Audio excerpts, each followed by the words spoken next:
topic of dinosaurs in the Bible is one that brings up many questions that cannot all be answered. Yet there are many opinions or theories in attempting to answer those questions. Today we want to focus on just one question.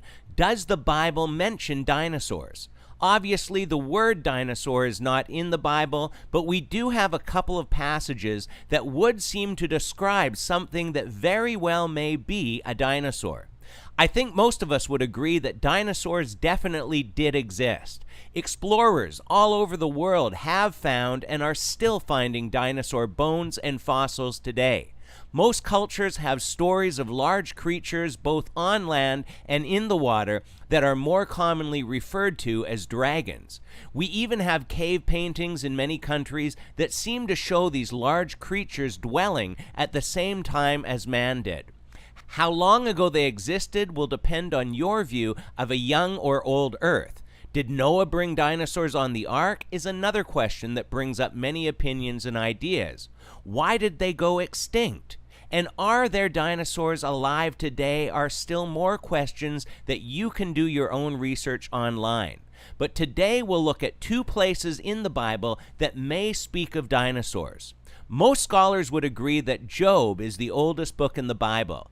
Scholars in studying Job's life, descriptions of his wealth and household, believe that he was most likely alive after the time of Noah, but before the time of Abraham. His exact age isn't known, but he did live 140 years after God restored what he had lost. In Job 40 we read, "Look now at the behemoth," meaning a large animal, "which I made along with you. He eats grass like an ox. See now, his strength is in his hips, and his power is in his stomach muscles. He moves his tail like a cedar. The sinews of his thighs are tightly knit.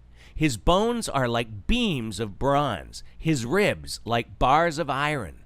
He is the first of the ways of God. Only he who made him can bring near his sword. Surely the mountains yield food for him, and all the beasts of the field play there. He lies under the lotus trees, in a covert of reeds and marsh. The lotus trees cover him with their shade. The willows by the brook surround him. Indeed, the river may rage, yet he is not disturbed. He is confident, though the Jordan gushes into his mouth, though he takes it in his eyes, or one pierces his nose with a snare." Now, some have speculated that this could have been a hippopotamus or an elephant, but when we see that he moves his tail like a cedar tree, we know that hippos and elephants have very small tails. And bones like beams of bronze and ribs like bars of iron seem to imply being much bigger and stronger as well. It also says that only he who made him can bring near his sword. This also seems to imply that this creature is so mighty that only God could dare confront it.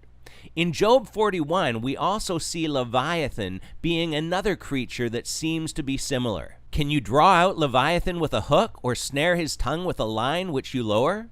Can you put a reed through his nose or pierce his jaw with a hook? Can you fill his skin with harpoons or his head with fishing spears? And it seems to be implying no.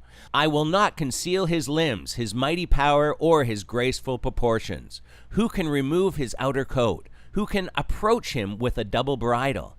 Who can open the doors of his face with his terrible teeth all around? His rows of scales are his pride, shut up tightly as with a seal. One is so near another that no air can come between them. They are joined one to another. They stick together and cannot be parted. His sneezings flash forth light, and his eyes are like the eyelids of the morning. Out of his mouth go burning lights. Sparks of fire shoot out. Sounds like a dragon to me. Smoke goes out of his nostrils, as from a boiling pot, and burning rushes. His breath kindles coals, and a flame goes out of his mouth. Strength dwells in his neck, and sorrow dances before him. The folds of his flesh are joined together. They are firm on him and cannot be moved. His heart is as hard as stone, even as hard as the lower millstone. When he raises himself up, the mighty are afraid. Because of his crashings, they are beside themselves. Though the sword reaches him, it cannot avail, nor does spear, dart, or javelin. He regards iron as straw, and bronze as rotten wood. The arrow cannot make him flee. Sling stones become like stubble to him. Darts are regarded as straw. He laughs at the threat of javelins. His undersides are like sharp potsherds. He spreads pointed marks in the mire. He makes the deep boil like a pot. He makes the sea like a pot of ointment. He leaves a shining wake behind him. One would think the deep had white hair. Now, some have translated Leviathan to be a crocodile, but this doesn't seem accurate as well. Crocodiles don't raise themselves up, and their bellies are smooth, not sharp potsherds. Not to mention that fire doesn't come from a crocodile's mouth, and this creature isn't harmed by sword, spear, dart, or javelin. It regards iron as straw and bronze as rotten wood, so this creature is powerful. Anyhow, dinosaurs are fascinating, and I think these two passages definitely could be and probably are referring to some kind of dinosaurs. But what about you? As always, feel free to leave your thoughts and comments below, and until next time, take care and God bless.